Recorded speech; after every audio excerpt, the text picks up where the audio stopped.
Ethiopia have for a long period of time growing on almost a double-digit growth rate, which is what is expected to address all the challenges of development, poverty, employment, and all that.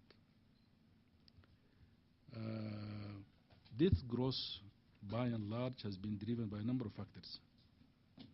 Some of them are related to the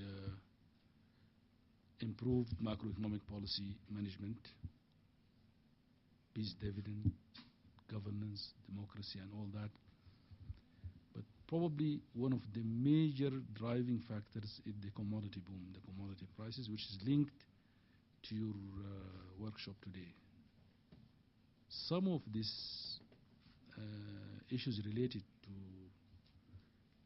this historical growth, it has some drawbacks or some deficiencies. It has not delivered the goods in terms of generating employment, addressing poverty. In some cases, actually, it has contributed to the increase in inequality. By and large, because this growth is linked to the exploitation of the natural resource sector, which has very little by way of value addition, industrialization, and all that. I will come to that in a minute. In terms of the richness of this continent, you know the statistics.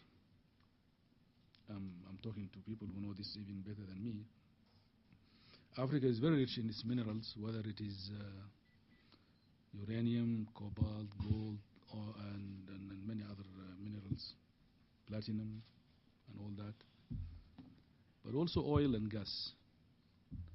I don't think there is any region in the continent that has not witnessed in the last 7 to 10 years new discoveries of oil and gas, whether it is the huge deposits of gas in Mozambique or oil in Kenya, in Malawi, in Tanzania, in places we never thought there is oil there over the years.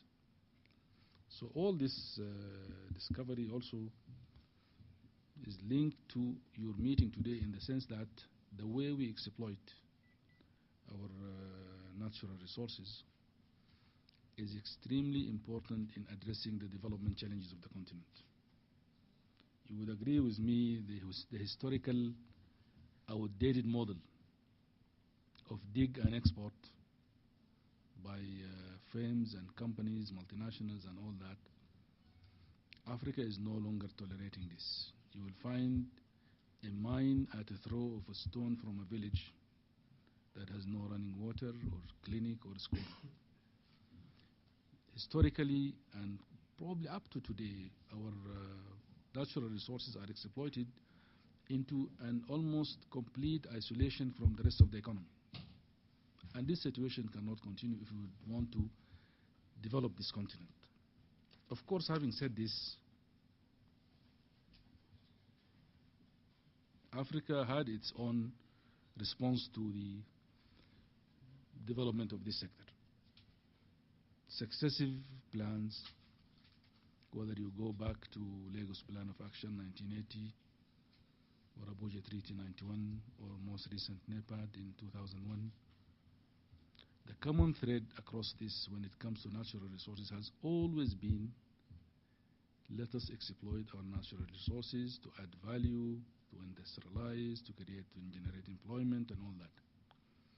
By and large, this has continued to be to a large degree as aspirations. It did not materialize in terms of reaping the benefits of those plans, transforming those aspirations into reality. I would like to think probably one of the most recent developments in this sector is the recent approval of the Africa Mining Vision by the head of state and government in 2009, which eventually led to the establishment of the African Mining Development Center, which is housed here by the ECA and led by the AUC, African Development Bank, UNDP, and others. Let me share with you some of the major probably features of this mining vision, which is contributing to addressing this historical deficiency of the exploitation of the natural resource sector. I think key to it is the call for the integration of the extractive industry into the overall national economy, which was lagging. in the past. It's calling for the creation of backward and forward linkages, essentially linking this sector to the industrialization process in the continent, which calls for value addition and essentially stopping exporting raw materials outside of the continent. And then aspiring for the adoption of sustainable exploitation of mineral resources, address local communities' concerns and issues, things that I just alluded to, and then address the rent-seeking behavior, whether it is national or led by multinational companies.